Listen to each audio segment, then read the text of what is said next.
Recibimos, tal como se anunciaba, al economista Ignacio Muyo, a quien ya le damos la bienvenida. ¿Cómo le va? Gracias por venir. ¿Qué tal, Nicolás? Buen día.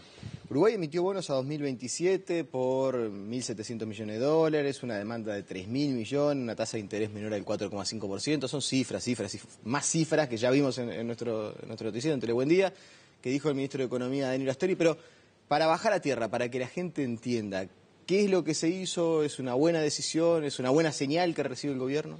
Es una muy buena decisión porque lo que hizo el gobierno ayer fue aprovechar una ventana de oportunidad que todavía tiene el país, que es de acceder al financiamiento externo a tasas extremadamente bajas. Para que la gente se haga una idea, Uruguay logra tener acceso a un monto muy grande de financiamiento a una tasa que es solo 2%, 2,5% por encima del acceso que tiene Estados Unidos. O sea, si Estados Unidos hubiera salido al mercado, hubiera pagado 2,5% de tasa menos que Uruguay. Estos niveles son inimaginables en el pasado. Esto es muy importante porque ¿qué es lo que le permite al gobierno? Y para que quede bien claro, permite llenarse los bolsillos de liquidez. O sea, el gobierno se asegura niveles de financiamiento de plata disponible para pagar todo en el peor escenario, en donde no se puede acceder más a los mercados de capitales, se cierre la canilla de liquidez internacional para el Uruguay. Con esta emisión de ayer se asegura el gobierno que va a tener la plata en la caja para pagar 2 años de todos los vencimientos que caigan de la deuda pública. Y que haya habido una demanda de 3.000 millones de dólares y el gobierno haya accedido a 1.700, ¿es interpretable como una buena señal también? Bueno, lo que interpreta el gobierno, y con razón, es que el mercado está ávido de adquirir deuda uruguaya, lo que es un signo de confianza al Uruguay. También en ese sentido, por ejemplo, está el tema de que haya bancos centrales europeos que hayan buscado adquirir deuda. ¿Eso también son síntomas? Sí, pueden ser síntomas en la misma línea. Acá lo que realmente importa es que Uruguay ha logrado con esta emisión, en algún sentido, diferenciarse de Brasil, ¿no? Porque aquí la gran cuestión que estaba en el tapete y la gran duda que surgía es si los mercados iban a poder diferenciar lo que es Brasil, desde que perdió el grado inversor, que ha subido mucho la percepción de riesgo de Brasil, con Uruguay, que está con algunas características similares a Brasil, pero con otras bastante distintas, y eso, afortunadamente para el país, por ahora está siendo diferenciado, algo que en el pasado no sucedía con tanta naturalidad. Para comparar, por ejemplo, con la región, a Argentina le cuesta muchísimo contraer deuda porque, bueno, toda la situación con los fondos buitres y lo que ha sucedido, prácticamente inimaginable que Argentina salga al mercado a conseguir financiamiento.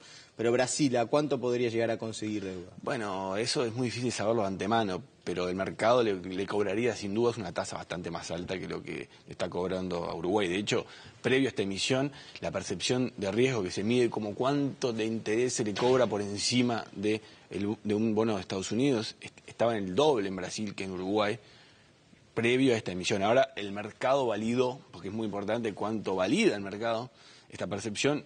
De Uruguay no sabemos, porque Brasil no está saliendo ahora de los mercados, cuánto sería la tasa real efectiva que terminaría pagando Brasil.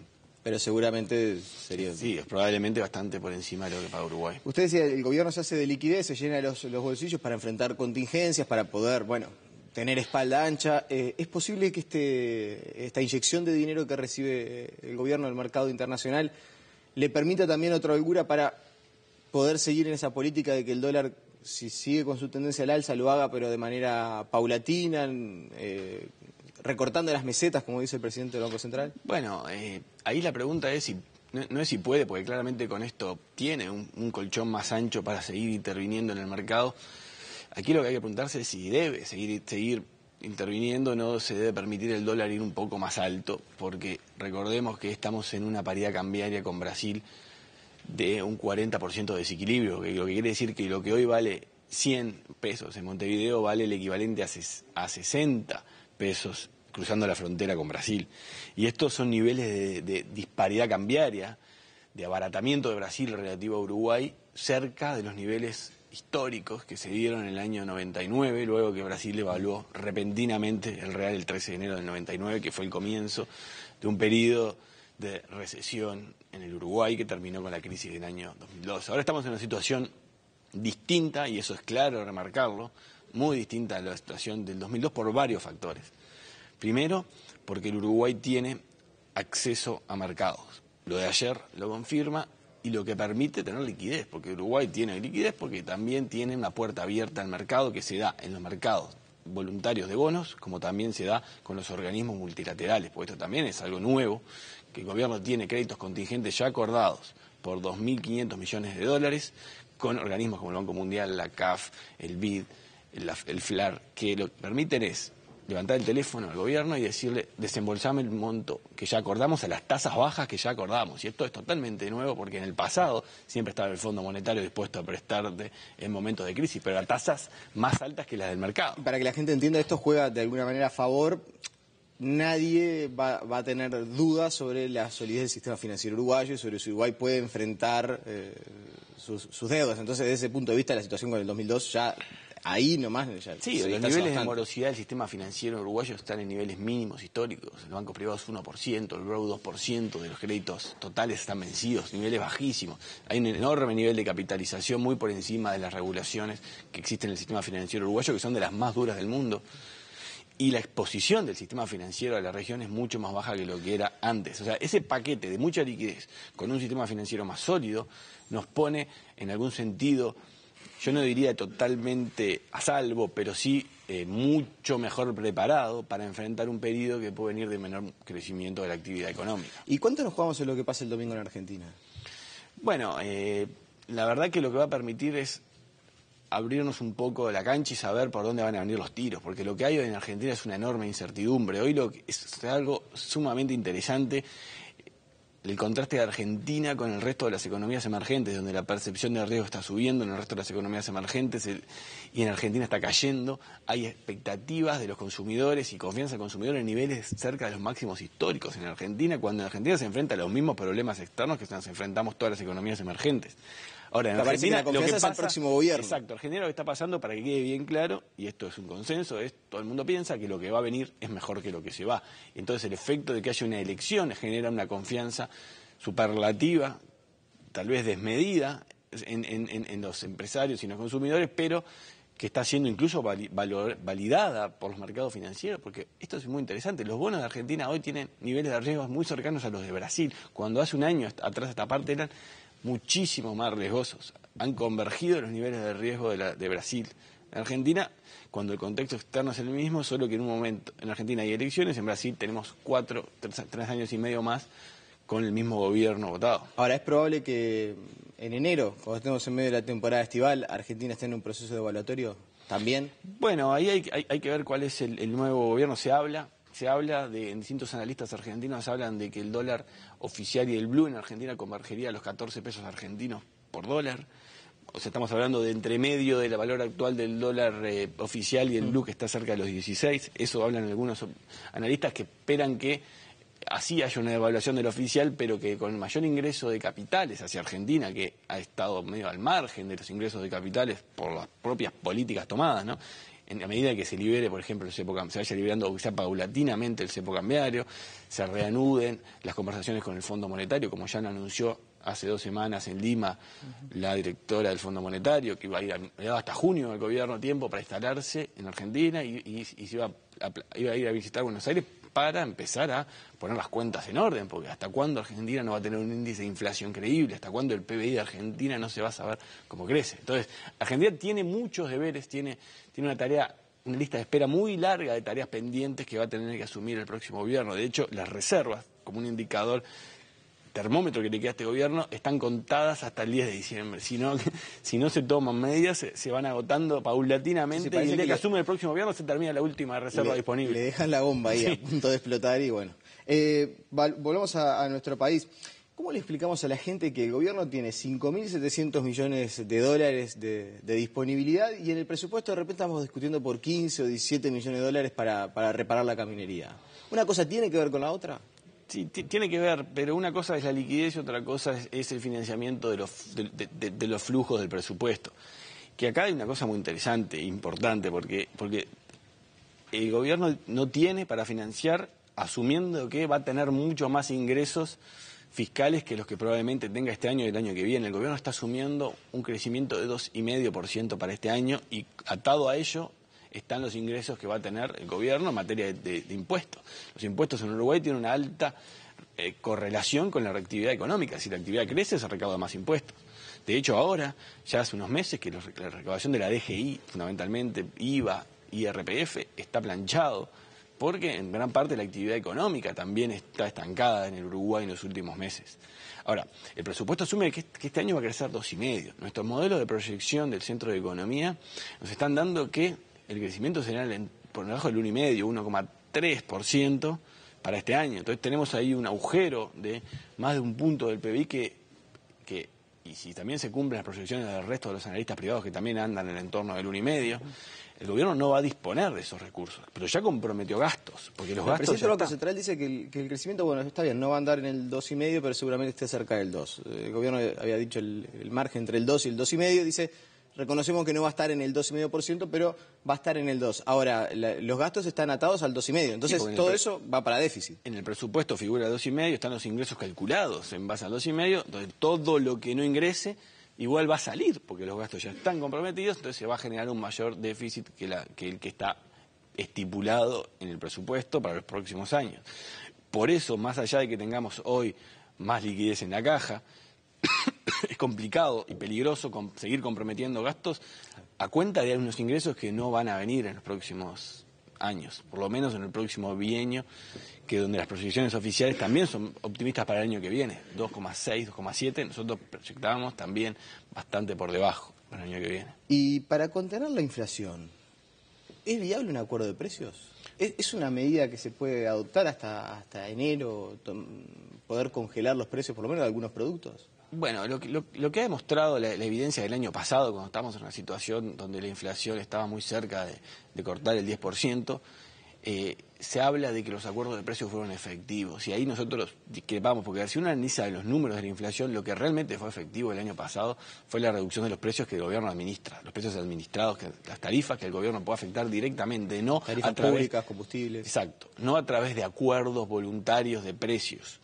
De hecho, estos acuerdos de precios no han funcionado en ningún lado, ni acá, ni en Argentina, ni en donde se han instaurado antes y después en el tiempo. Esto es recurrente ir por estos caminos, pero en los hechos no son efectivos. Nosotros pensamos que es clave controlar la inflación.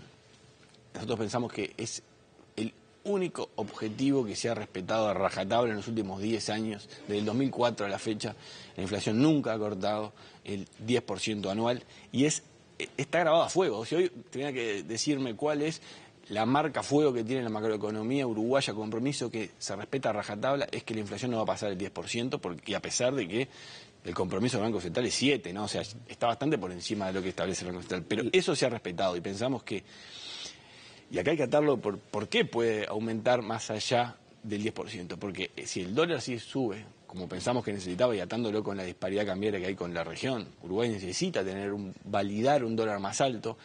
En Uruguay el dólar se va mucho a la inflación, tiene mucho impacto sobre la inflación, y si el dólar sube, la inflación cortaría el 10%, a menos que se tomen medidas alternativas para evitar que la canasta de bienes que consume la población suba más. La semana pasada, bueno, estuvimos juntos en una actividad en ADM y justamente se planteaba esto, ¿no? Esta disyuntiva entre competitividad e inflación, es decir, economistas, usted participaba del panel, daban su opinión acerca de si el gobierno tiene que acompañar más el dólar en Brasil para ser más competitivos y que nuestros exportadores tengan mejores condiciones para competir en el exterior, o si eso llevaría a un sacrificio de la inflación, o si hay que respetar a rajatabla la inflación del 10%, y usted sostenía esto, ¿no? Que es una señal para toda la confianza, para toda la gente, que la inflación se mantenga en torno de, por lo menos por debajo del 10%. Sí, no solo para la gente en Uruguay, sino también para las calificadoras de riesgo, que todas marcan, las que han evaluado Uruguay le han mantenido la buena nota, ponen como principal riesgo la inflación elevada que tiene la economía uruguaya y difícil de bajar.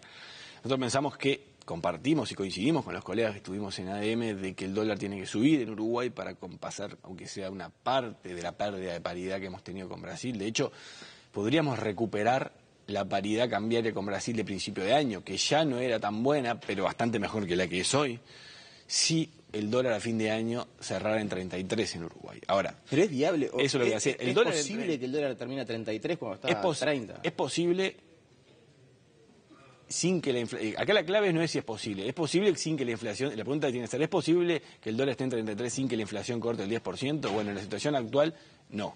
¿Pero qué se puede hacer? Bueno, afectar, por lo menos hasta fin de año, de forma provisoria los precios que el gobierno administra, y aquí son las tarifas públicas. Y estoy hablando no solo de ANCAP, sino también de UTE, porque recordemos, hace un año esta parte, se nos viene diciendo desde UTE que gracias al cambio de la matriz energética del país, ahora la energía eléctrica va a salir un 30% menos. Esto lo dijo el propio presidente de UTE y el ministro de Industria. Este año no ha tenido ninguna rebaja la energía eléctrica en el país, ni que hablar ANCAP, donde el precio de su principal insumo se redujo a menos de la mitad y hace ya sostenidamente casi un año que está. Bueno, pero compran dólares en la mitad también, ¿no? Está en la mitad, sí, pues compran dólares, pero incluso con la suba del dólar es tan fuerte la baja que ha tenido el petróleo que más que permitiría una baja contundente, no estamos hablando de un irrisorio 2%, como se habla, una baja contundente del entorno del 10% del combustible. Ahora, esto es muy importante, porque el mensaje es, y relacionado con lo del comienzo de la nota, que fue la salida de Uruguay a los mercados a aprovechar tasas bajas. Hay que tener claro, el contexto externo que tenemos actualmente sí es peor que el que tuvimos en los últimos 10 años, 12 años, pero no es que estamos sufriendo una sucesión de hechos negativos del exterior que nos apabullan. Hay señales negativas, fundamentalmente desde la región, de mucha incertidumbre en Argentina, muy negativas en Brasil, pero si uno mira más arriba y mira el mercado financiero internacional, tenemos todavía oportunidad de esto, de financiarnos a tasas muy bajas, y lo que es más importante aún, seguimos siendo atractivos para inversiones internacionales que no tienen retorno y todavía no van a tener por un tiempo en los países avanzados. Entonces, el segundo, ese es uno, y el segundo es este del petróleo. O sea, eso para Uruguay, que es de los países del mundo que más proporción de petróleo importan relativo a su tamaño, está teniendo un tremendo impacto positivo del exterior que hasta hoy todavía no lo ha aprovechado y debería en las circunstancias actuales. Me quedan 5 minutos y no quiero dejar de preguntarle por una actividad a la que va ahora, en un ratito, vinculada a algo bien interesante, que es cuánto incide en la competitividad de las empresas uruguayas, en los costos de las empresas uruguayas, las medidas contra la inseguridad. Es decir, cuánto gastamos los uruguayos, cuánto gasta el empresariado uruguayo en tomar medidas contra la inseguridad. ¿Es un nivel elevado? ¿Qué nos puede adelantar? Nosotros lo que vamos a presentar hoy es la primera encuesta representativa del gasto en seguridad que hacen las empresas en el Uruguay. Representativa de todo Montevideo por distintos sectores, tamaños de las empresas representativas de Montevideo. Y lo que le puedo adelantar es que anda en el entorno del 4,5% del total de la facturación, lo que se destina en las empresas a medidas de seguridad. Esto me refiero a alarmas, cercas electrónicas, videovigilancia, guardias de seguridad. Estos se llevan casi el 5% de lo que vende una empresa. Y esto es muy importante, porque si estamos hablando de que la principal preocupación de los empresarios hoy es la pérdida de competitividad, estamos hablando de un rubro que son costos directos por operar, que en el caso de no existir implicarían la posibilidad de tener un margen sobre ventas mayor. Pero ojo, hay que tener cuidado acá, porque esto ha aumentado mucho, pero le anticipo que los niveles que hoy están en Uruguay son similares a los que hay en Argentina. A eso le iba a decir, porque para hablar de la competitividad uno se compara con la región, porque la competitividad se mide, está bien, también comparando con Australia, con Nueva Zelanda, pero comparando con Argentina y con Brasil. Y siempre se dice que Uruguay es a nivel de seguridad, si bien estamos mucho peor con relación a nosotros mismos, todavía seguimos teniendo niveles aceptables, por lo menos para lo que es la región. Sí, tenemos niveles aceptables con respecto a los países más peligrosos de la región. Hemos convergido los niveles promedios de la región. Uruguay se ha latinoamericanizado en materia de seguridad en los últimos años.